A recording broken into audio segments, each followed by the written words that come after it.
Chapter surface areas and volumes. Question है, a solid consisting of a right circular cone of height 120 centimetre and radius 60 centimetre standing on a hemisphere of radius 60 centimeter is placed upright in a right circular cylinder full of water such that it touches the bottom. Find the volume of the water left in the cylinder if the radius of the cylinder is 60 centimeter and its height is 180 centimeter. ये cylinder का radius 60 centimetre है और cylinder की height है 180 and it is full of water. Now a solid which consists of a hemisphere and a cone is placed in the cylinder. उसके बाद ये check करना कि इसमें जो वाटर बचेगा वो कितना वाटर लेफ्ट है. Solution, radius of cylinder is equal to 60 centimetre. Cylinder का रेडियस 60 सेंटीमीटर ये हमें गिवन है.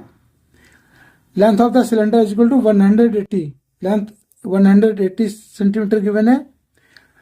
10 वॉल्यूम ऑफ द सिलेंडर. तो सबसे पहले हम सिलेंडर का वॉल्यूम फाइंड आउट करते हैं. तो सिलेंडर का फॉर्मूला होता है पाई आर स्क्वायर एच.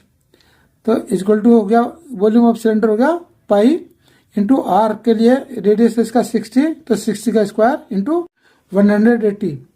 सिंप्लीफाई किया तो ये आया equal to 648,000 pi cubic centimetre. ये हमारा सिलेंडर का वॉल्यूम आ गया. अब हम इस सॉलिड का वॉल्यूम फाइंड आउट करते हैं.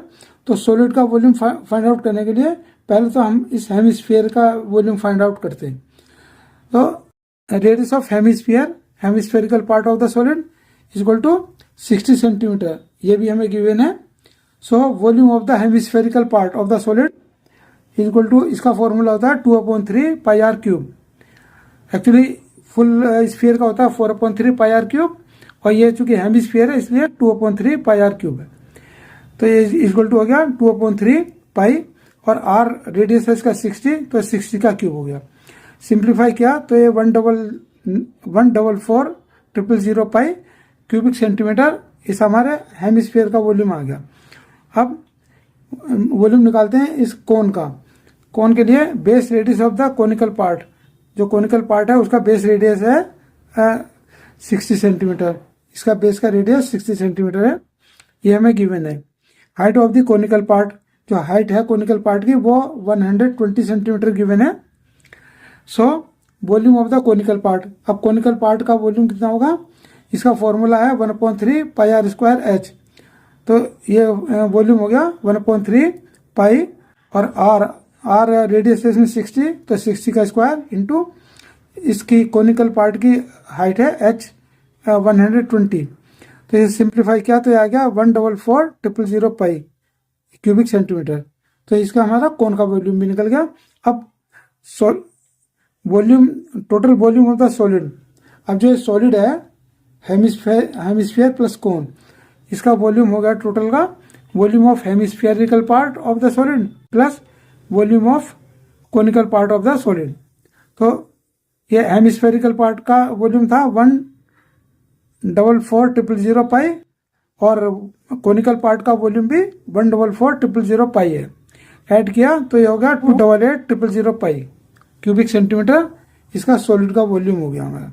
ये volume of water left in the cylinder is equal to volume of the cylinder. Volume of cylinder है 648,000 pi minus volume of solid. Volume of solid हमने फाइंड आउट किया था 288,000 पाई. अब ये माइनस किया तो ये हमारा आया 360,000 पाई. अब यहाँ 40 है, हमने इंटू पाई के लिए हमने लिखा 22/7.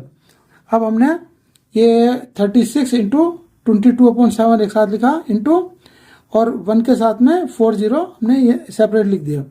अब इसका सॉल्व किया 36 इंटू 22/7 को, तो ये आया हमारा 113.142 इंटू ये 1 के साथ में 40 है क्यूबिक सेंटीमीटर.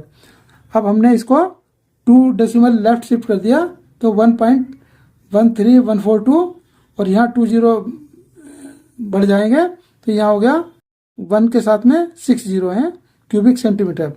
अप्रोक्सीमेटली 131. हमने ये डिजिट्स इग्नोर कर दिए तो इसका वॉल्यूम आ गया हमारा 1.131 क्यूबिक मीटर अप्रॉक्स। यही इसका आंसर है। And thanks for watching.